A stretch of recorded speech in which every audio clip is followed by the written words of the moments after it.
SIR এর শুনানিতে অ্যাম্বুলেন্সে শুয়ে হাজির রোগী। বীরভূমের শ্রীনিকেতন ব্লকে ধরা পড়ল সেই ছবি। জেলার বোলপুরের বাসিন্দা পুতুল দাস প্রামাণিক নামে এক প্রৌঢ়া নার্ভের সমস্যা নিয়ে দুর্গাপুরে চিকিৎসাধীন ছিলেন। চলাফেরা করতে পারছেন না তিনি। এদিকে শুনানিতে ডাক পড়েছে তার। এসআইআর এর আতঙ্কে বাধ্য হয়ে অসুস্থ প্রৌঢ়ার পরিবারের লোকজন তাকে শ্রীনিকেতন ব্লক অফিসে নিয়ে যায়। অ্যাম্বুলেন্সে শুয়ে শুনানি প্রক্রিয়া সারেন তিনি। কিছু করার নাই।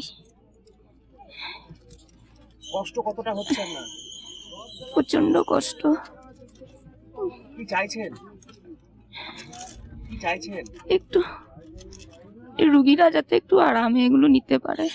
ওনার তো আমাদের থেকে বেশি কষ্ট।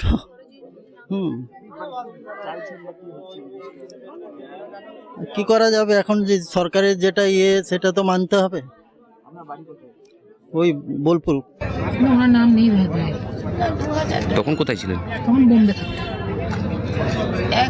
2001 বিয়ে হয়েছে। 2001 পিসি বিয়ে হয়েছে, 2002 বোম্বেতে ছিলেন।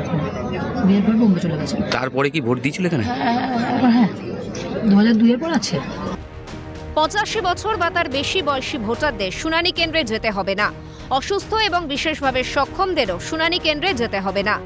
তাদের বাড়িতেই শুনানির ব্যবস্থা করা হবে। বিজ্ঞপ্তি জারি করে জানিয়েছে নির্বাচন কমিশন। কিন্তু ভোটারদের শুনানি শুরু হওয়ার পরে দেখা যায় বয়স্ক ভোটারেরাও লাইন দিয়েছেন শুনানির জন্য।